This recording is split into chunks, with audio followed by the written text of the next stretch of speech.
Personally इतना ज़्यादा पता नहीं है, मैंने ज़रूर होती भी देखी है, उस पर प्रोग्राम्स भी किए हैं, लेकिन अब भी मुझे लगता है कि ये बड़ी बीमारी स्पेसिफिक एक थेरेपी है, या हर इंसान करा सकता है कभी भी जाके? पहली बात तो ये है कि अभी कोलेस्ट्रॉल की बात हो रही थी, तो आपने क्वेश्चन किया था इनसे कि कैसे पता चल सकता है, तो उसमें एक पॉइंट ये भी है, अगर किसी का कोलेस्ट्रॉल लेवल हाई हो वो ऑब्वियसली इंक्रीज़ कर जाता है, यानी कि ब्लड प्रेशर जब हम चेक करते हैं तो उसमें 2 लेवल होते हैं, एक अपर एक लोअर।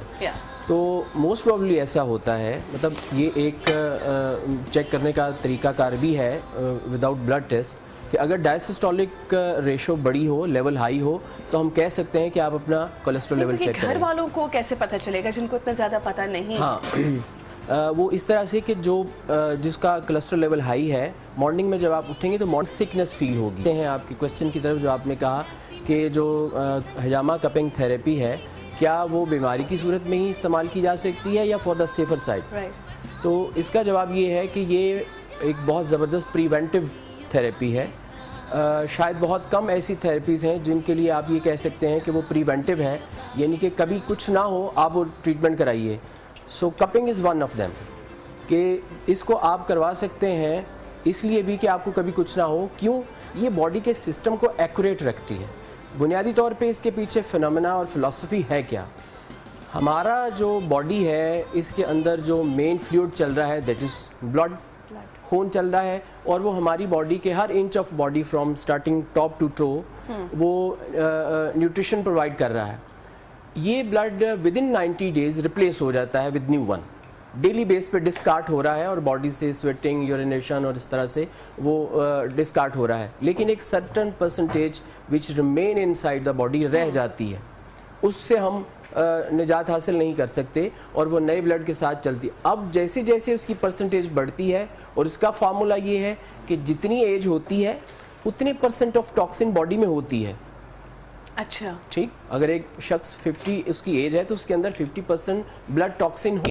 हाँ, इस परसेंटेज को बढ़ा देती है बैड लाइफस्टाइल, ना टाइम पे सोना, ना रेस्ट, ना प्रॉपर सेल्फ मेडिकेशन, ये सारी चीज़ें मिलके उस टॉक्सिन की परसेंटेज को उस लेवल से बढ़ा देती हैं।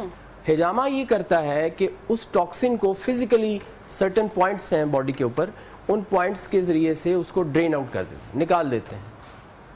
अच्छा, लेकिन मैं आपको बताऊं डॉक्टर समीर जाफरी, मैंने ये भी देखा है कि इस किस्म के जो हिजामा थेरेपीज़ हैं हर दूसरा इंसान कर रहा है, उसमें ब्लड लॉस के भी बहुत सारे केसेस रिपोर्ट भी हुए हैं। जी हाँ जी, इसमें ऑब्वियसली देखिए बात ये है कि जो एक्सपर्टीज़ है तो ऑब्वियसली कंसिडरेबल होती हैं। अब ये करवाने वालों को चाहिए कि वो देखें, दांत निकालने के लिए तो अभी मैं पिछले दिनों एक नेशनल जियोग्राफिक पे डॉक्यूमेंट्री देख रहा था कि बम्बई में फुटपाथ के ऊपर भी डेंटिस्ट बैठे हुए हैं, वो 30 रुपये में दांत निकाल रहे हैं। लेकिन हम क्यों चाहते हैं कि हम अच्छे डेंटिस्ट के पास जाएं, अच्छे फिजिशियन के पास जाएं? हाइजीन को मद्देनज़र रखते हैं, स्टरलाइजेशन को, और इंटरनेशनल जो स्टैंडर्ड्स हैं किसी भी ट्रीटमेंट के लिए वो ज़रूरी है। हिजामा सिर्फ पाकिस्तान में हो रहा है या और कौन कौन से ममालिक में इतना पॉपुलर है? बुनियादी तौर पे जो ये जो चाइना है आपके नेबरिंग कंट्रीज से लेके और पूरे बैंकॉक और ये सारी जितनी कंट्रीज़ हैं यहाँ पे हिजामा हो रहा है, लेकिन उसको वो अपने तनाज़र में देखते हैं, उसको वो एज ए चाइनीज़ थेरेपी देखते हैं। हिजामा एक्चुअली 2 तरह से है, जिसको हम वेस्टर्न वर्ल्ड वाले इसको कपिंग कहते हैं। तो कपिंग एक्चुअली 2 तरह से है, 2 उसके हिस्से हैं। एक हिस्सा है which is called dry cupping, अभी हम थोड़ी देर के बाद शायद इसकी डेमोंस्ट्रेशन हम आपको दिखाएंगे भी यहाँ पर मुजाहिरा करके कि ड्राई कपिंग एग्जैक्टली होती क्या है। एक छोटा सा हम ब्रेक लेंगे और ब्रेक हट के इस रिगार्डिंग मैं देना चाहूँगा, जैसे कि अभी मैंने बताया था कि कपिंग 2 तरह से है। एक ये जो चाइना से लेके आपके मलेशिया, इंडोनेशिया तक इस्तेमाल हो रही है, that is called Chinese therapy and that is called dry cupping. Dry cupping को यूज़ किया जाता है नॉर्मली मस्कुलर फटीग के लिए, सर्कुलेशन ऑफ ब्लड को इम्प्रूव करने के लिए, फ्रोजन शोल्डर वगैरह जैसे हो गया कह सकते हैं आप। मस्कुलर फटीग को कम करने के लिए, सर्कुलेशन ऑफ ब्लड को बेहतर करने के लिए, पेन को रिलीफ करने के लिए, एंडोर्फिन्स को रिलीज़ कराने के लिए, बॉडी में जो नेचुरल हमारी बॉडी के पेन किलर्स हैं, हार्मोन्स हैं, और इस तरह के। उसके अलावा स्टिफनेस बॉडी के अंदर उन चीज़ों को, और उसके अलावा सबसे इम्पॉर्टेंट जो अभी बात हो रही थी कि एज ए प्रिवेंटिव क्या, ये तो हो गया ना सिम्टम के मुताबिक। प्रिवेंटिव ये है कि ये जब ड्राई कपिंग की जाती है तो हमारी जो बैक है इसके ऊपर हमारी बॉडी के इंटरनल जो ऑर्गन हैं लाइक लिवर है, किडनीज हैं, इंटेस्टाइन है, हार्ट है, उन सब के पॉइंट्स यहाँ पे कुदरत ने बनाए हुए हैं। प्रेशर पॉइंट्स इनको कहते हैं। Pressure point you can say वो रिफ्लेक्ट करते हैं इंटरनल सिस्टम के साथ। लिहाजा अब जब हम यहाँ पे बैक पे उसकी ड्राई कपिंग करते हैं तो वो इंटरनल ऑर्गन स्टिमुलेट होता है। और इसमें एक डायग्नोस्टिक व्यू भी है। जब हम ड्राई कपिंग करते हैं और उसके बाद उसको 5 मिनट के बाद ऑफ करते हैं या फ्यू मिनट्स के बाद ऑफ करते हैं तो वो जो ड्राई कपिंग के साइन हैं वो भी हमें बताते हैं। जितना कलर स्किन के ऊपर डार्क होगा वो बताएगा इंटरनल ऑर्गन उतना मुतासर है, अफेक्टेड है, स्टैग्नेशन है, एनर्जी जो है वो सर्कुलेट नहीं कर रही है। लिहाजा आज हम ड्राई कपिंग का जो है वो एक डेमोंस्ट्रेशन करने जा रहे हैं। इनको शिकायत क्या है ये जो हमारे पास बैठे हैं? हाँ, इनको अब तो शिकायत नहीं है। ये पेशेंट हैं मेरे पास आए थे, इनके बाजू में फ्रोजन शोल्डर था, बाजू में पेन थी और बुनियादी तौर पे ये माशाल्लाह एथलीट भी हैं, स्पोर्ट्समैन हैं और बॉडी बिल्डिंग भी करते हैं। अच्छा। तो इन्हें बाजू में पेन थी और इसके लिए इन्होंने खासी मेडिकेशन भी की, लेकिन उससे कुछ फ़र्क नहीं पड़ा। मेरे पास ये आए और फिर मैंने इनका ट्रीटमेंट दिया। तो 8-10 दिन के ट्रीटमेंट से उसमें एक हमने हिजामा कपिंग भी की और 4-5 डेज़ हमने नीडलिंग की, ऑक्यूपंक्चर ट्रीटमेंट दिया और उससे अल्लाह के फजल से अब ये बॉडी बिल्डिंग भी कर रहे हैं और अपना अच्छा, इस प्रोसीजर में कितना टाइम लगेगा? मैं एक्चुअली ब्रेक भी लेना है, मैं इसलिए पूछ रही हूँ। ये अभी ड्राई कपिंग तो फ्यू सेकेंड्स। चलिए जी, स्टार्ट। वो उसका स्मोक इसमें देते हैं और उसके साथ ये लोग उसको अटैच करते हैं। अच्छा, ठीक है। अब ये जो मैंने पॉइंट्स इनके लगाए हैं ये नेगेटिव प्रेशर की वजह से this is called fire cupping. China वाले इसको फायर कपिंग बोलते हैं। ठीक है। इस फायर कपिंग में क्या हुआ कि हमने इसके अंदर से जो इसकी ऑक्सीजन थी उसको बर्न कर दिया है और नेगेटिव प्रेशर क्रिएट हुआ जिसने इसको पॉप अप कर लिया स्किन को। आपने ये जिन प्रेशर पॉइंट्स पे लगाया है ये कौन से ऑर्गन्स के लिए है खास? इसमें एक तो ये ब्रेन के लिए है, ठीक है, ब्रेन बूस्टर है। दूसरा ये जो है ये जो हमारी ब्लड वेसल्स हैं, एक प्रॉब्लम हो जाती है, उनके अंदर क्लॉट जमना शुरू हो जाता है और वो हमारी जो आर्टरीज हैं वो हार्ड होना शुरू हो जाती हैं, आर्टीरियोस्क्लेरोसिस उसको बोलते हैं। उसकी हार्डनिंग को दूर करने के लिए ये दी बेस्ट पॉइंट है। ठीक है। हिजामा में इसको ड्रेन कर लेते हैं, अभी तो this is called dry cupping. हिजामा में इसको ड्रेन करेंगे तो वो जो क्लॉट्स आर्टरीज के अंदर जमा हुआ है जो उसके इंटरनल डाया को शॉर्ट कर रहा है और वो ब्लड प्रेशर का बाइस बन रहा है और ब्रेन हैमरेज का बाइस बन रहा है या और इस तरह की डिजीज़ का, वो उसको क्लियर करने के लिए ये दो ज़बरदस्त पॉइंट्स। ये जो लेफ़्ट राइट लगे हुए हैं ये इनके लंग्स के लिए हैं। वो लोग जो स्मोकर्स हैं उनके जब हम ये पॉइंट्स ड्राई कपिंग में लगाते हैं उसके बाद उसको ऑफ करते हैं तो वहाँ पे एक साइन आता है बोथ साइड। वो क्या बता रहा है कि लंग्स के अंदर जो एनर्जी है वो प्रॉपर तरीके से डिस्पर्स नहीं हो रही है ड्यू टू नहीं तो लंग्स जो स्मोकर्स हैं अगर फॉर एग्जांपल हमने उनके लिए ड्राई कपिंग कर भी दी, फायदा क्या है? स्मोकिंग तो वो कर रहे हैं। लंग्स की कैपेसिटी इनहांस होगी। वो जो उनके अंदर एक्यूमुलेशन है और निकोटीन की वजह से लंग्स जो है वो चोक हो रहे हैं, वो उनकी परफॉर्मेंस बेहतर होगी। वो ब्रीद इन बेहतर कर सकेंगे, एयर स्टोरेज कैपेसिटी बेहतर होगी। ये इसका फ़ायदा। मेरा सवाल, ड्राई कपिंग में जो पेशेंट होता है उसको तकलीफ हो रही होती है? हाँ, ड्राई कपिंग में पेशेंट को क्या फील आ रही होती है, जैसे कि अगर मैं हाथ से हल्की सी चुटकी भरूं स्किन के ऊपर तो आपको क्या फील होगा? फील होगा कि कोई प्रेशर सा फील हो रहा है। लिहाजा पेशेंट को भी ड्राई कपिंग में यही फील हो रहा है जैसे किसी ने चुटकी भरी हुई है, लेकिन ऐसी चुटकी जो प्रेशर तो दे रही है लेकिन पेन नहीं दे रही। इसमें पेन नहीं है? पेन नहीं है। हिजामा में तकलीफ है? हिजामा में स्क्रैच किया जाता है और वो स्क्रैच के बारे में हम नेक्स्ट में आपको उसमें बताऊंगा कि उसमें उसकी क्या नौयत होगी, उसकी पेन किस कदर हो सकती है और क्या फील होता है। क्या वो हर बंदा करा सकता है, इसको हम लेटर ऑन डिस्कस करते हैं नेक्स्ट। ठीक है। ये कितनी देर लगा रहेगा? ये बस ये अब हम इसको ऑफ करने जा रहे हैं।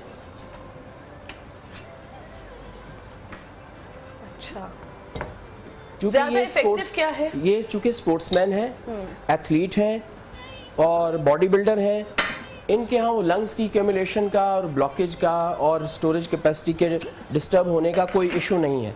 दैट्स वाई इनके लंग्स एरिया क्लियर हैं, स्किन कलर की तरह नॉर्मल स्किन कलर है। लिहाजा अगर यहाँ पे कोई चेन स्मोकर होता तो उसके ये वाले पॉइंट्स जो थे वो ऑब्वियसली हाईलाइट होते, वो पर्पलिश कलर के हो जाते, डार्क। अच्छा। हाँ, तो वो एक तरह से डायग्नोसिस भी बताइएगा हिजामा और ड्राई कपिंग में से ज़्यादा इफेक्टिव क्या है, बेहतर?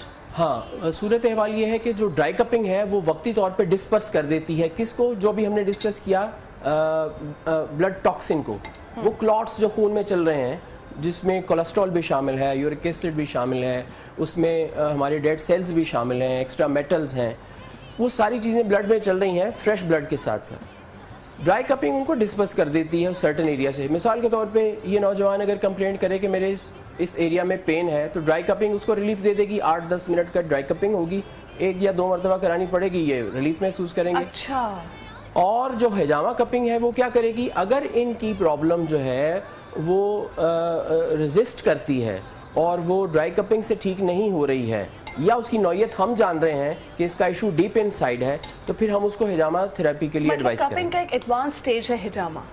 एग्जैक्टली। ठीक है, चलें जी, एक छोटा, अभी हम बात कर रहे थे हिजामा की और डॉक्टर फैसल अभी टॉक्सिन्स की बात कर रहे थे। हिजामा कपिंग थेरेपी जो है बुनियादी तौर पे बेस करती है ब्लड सर्कुलेटरी सिस्टम की क्लेंजिंग के ऊपर, और हमारे जितने टॉक्सिन हैं वो हमारे इंटरनल ऑर्गन बनाएं, या हम मेडिसिन करें या बैड फूड इस्तेमाल करें या बैड लाइफस्टाइल इस्तेमाल करें, तो उससे ख़ास तौर पे मॉर्निंग में एक बात यहाँ पे ज़रूर मैं ऐड करना चाहूँगा। मॉर्निंग में हमारे यहाँ नॉर्मली ये है कि सुबह उठते ही पहले बेड टी, तो टॉक्सिन बढ़ाने में बेड टी का बहुत इंपॉर्टेंट रोल है। oh my तो God, जिसको आप बेड टी कहते हैं, एक्चुअली वो बेड टी नहीं है, दैट इज़ कॉल्ड बेड, लिहाजा अवॉइड कीजिए बेड चीनी टी आप को। लेती हैं बेड टी? नॉट जो आप इतना खाली इतना पेट वैसे मुस्कुराई। भी खाली पेट वैसे भी चाय नहीं लेते, नहीं लेना आपको एसिडिटी हो जाती है, मैदे में जलन हो जाती है, तेजाबियत हो जाती है, तो ब्लोटिंग हो लगता है कि जाती है। सेहत के दुश्मन है खुद लिहाजा वो बैड टी को अवॉइड कीजिए। I think bed time water होना चाहिए। Yes, first time exactly bed time water होना चाहिए, और ख़ास तौर पे उसमें अगर एक गिलास में शोभा तो माशाल्लाह आप लोगों का है कि 3 drop of fresh lemon juice अगर डाल लिया जाए तो वो लिवर की डिटॉक्सिफिकेशन के लिए Lovely. मैचलेस है। अच्छा, वार्म लेना। और सुबह के Yes. वक्त विदाउट इवन ब्रश करने से भी पहले आपके माउथ का जो सलाइवा होता है, it is good for you. जी। अगर आप पानी के साथ उसको अंदर ले जाते हैं तो आपको कभी भी डाइजेस्टिव प्रॉब्लम्स नहीं होंगी। यानी ठीक ब्रश है। करने से पहले पानी पीना है, फिर सलाइवा ब्रश करना है। सलाइवा के साथ एक चीज़ और ऐड करना चाहूँगा, हमारा जो बॉडी का पीएच है वो 7.35 होता है, हमारा जो सलाइवा है ये 9 है। ये बेहतरीन अल्कलाइन है हमारे लिए, लिहाजा अगर हम इसको जैसे कि इन्होंने बताया सुबह करें तो Solo करें। Digestive disorder Right. नहीं होगा। चलें जी, शॉर्ट ऑफ टाइम। पिंपल्स के लिए भी अच्छा है, अगर आप उसको अपने पिंपल्स पे लगा लें। Really? यस, अच्छा, वेरी गुड, ये तो बहुत अच्छी बात है। एंटीसेप्टिक ये जो Exactly. कपिंग हम कर रहे जी। हैं ये हिजामा कपिंग का फर्स्ट सेशन है।